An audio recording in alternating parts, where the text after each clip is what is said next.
कि तारा मोहब्बत में ये जिंदगी बेकार हो गई। ये तो नहीं बुझा तो करो है अलबा हमारो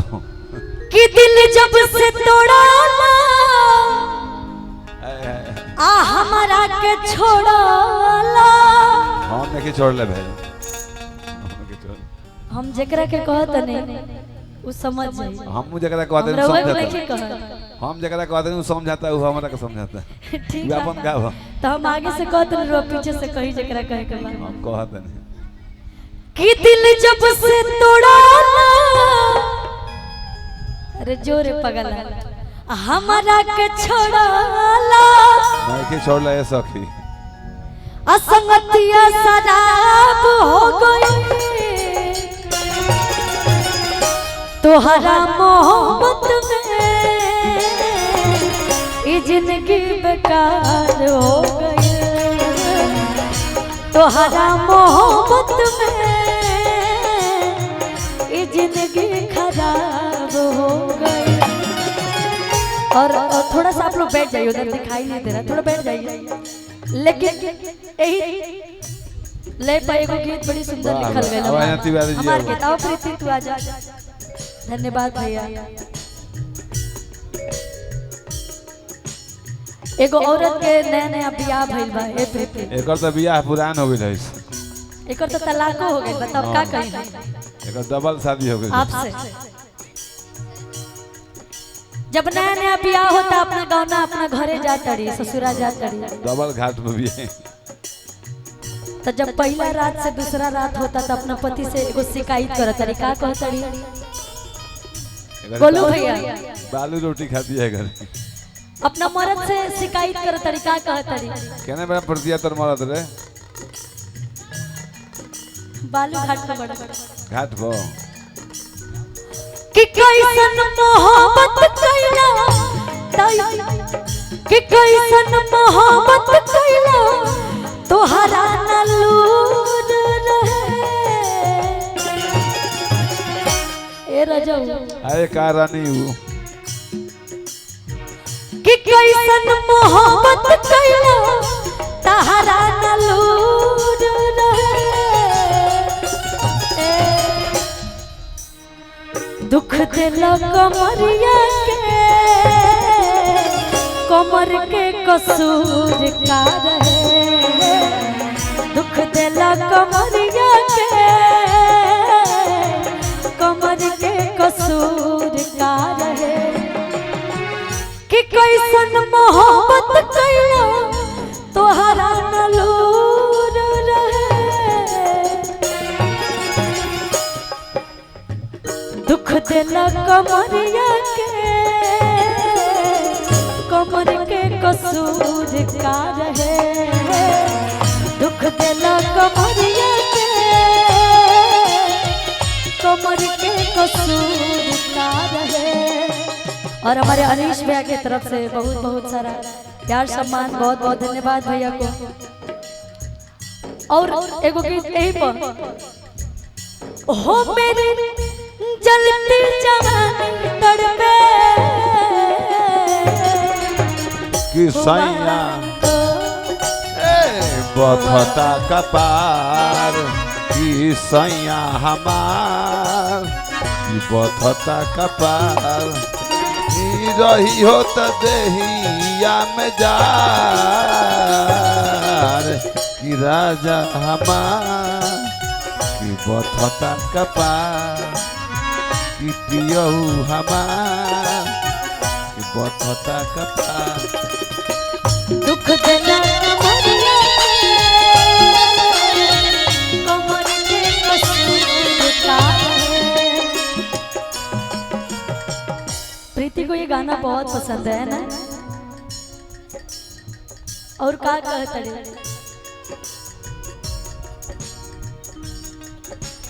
बड़ी परेशान बनी रजऊ बड़ी परेशान बनी रजऊ हो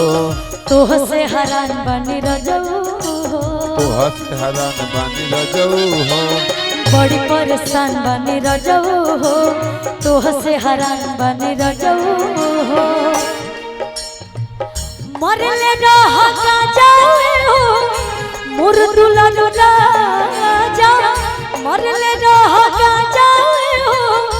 मुर्दुला राजा नासा भरपूर रहे गोलू भैया गइला पर बात राजू दुख दिला कमरिया के कसूर कि दुख दिला कमरिया में कमर के कसूर का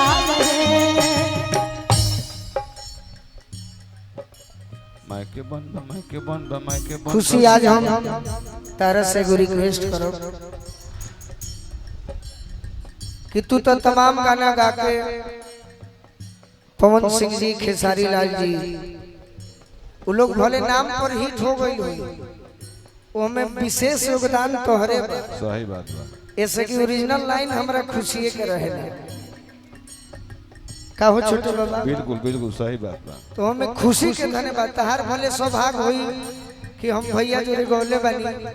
गलती ना नु लेकिन ओरिजिनल लाइन करे रहेला हां और आज हम तारा से एगो रिक्वेस्ट करो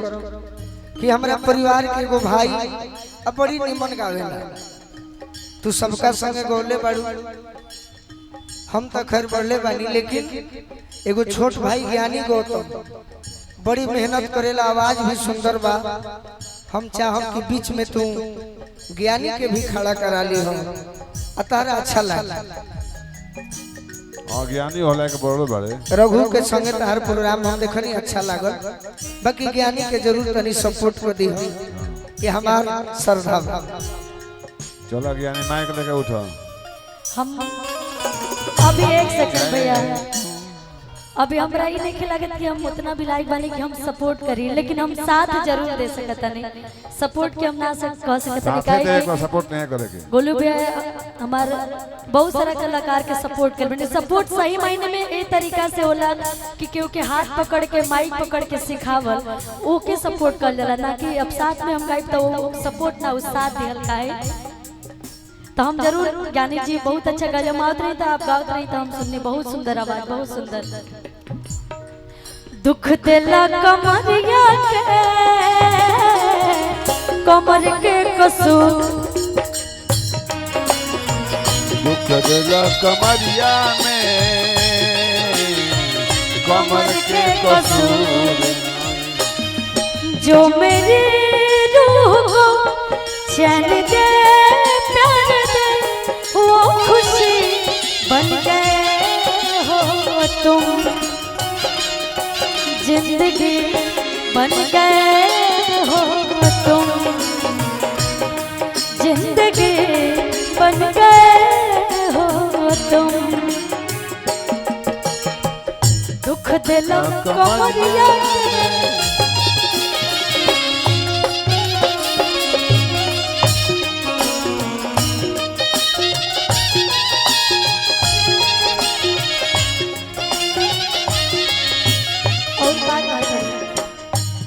बियाह नहीं खे बोल खुशी लेकिन जब हो बियाह गइल होई खुशी का बियाह हो गइल बा खुशी मेरी बहुत अच्छी दोस्त है मेरे से कुछ नहीं छुपाती तुम नहीं जानते एक पिज्जा वाले से शादी हुआ है इसका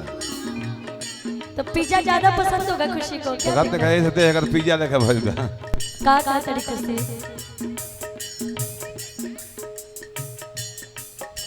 कि सुझे नहीं कवनो पैया हो जो जना है कौन खाता निकाल से दवैया हो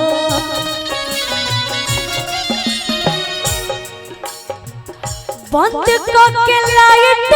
हो को देला भाई बंद करके लाइट जा को देला भाई तहरा तो नासा भोजपुर रहे दुख दिला कमरिया के कमर के कसूर का रहे दुख दिला कमरिया के कमर के कसूर का रहे दुख दिला कमरिया के कमर के कसूर का रहे दुख देला कमरिया के कमर के कसूर का रहे दुख देला आज कमर के कसूर का रहे। और गोलू भैया की तरफ से और हमारे अरविंद भैया की तरफ से बहुत बहुत सारा प्यार सम्मान।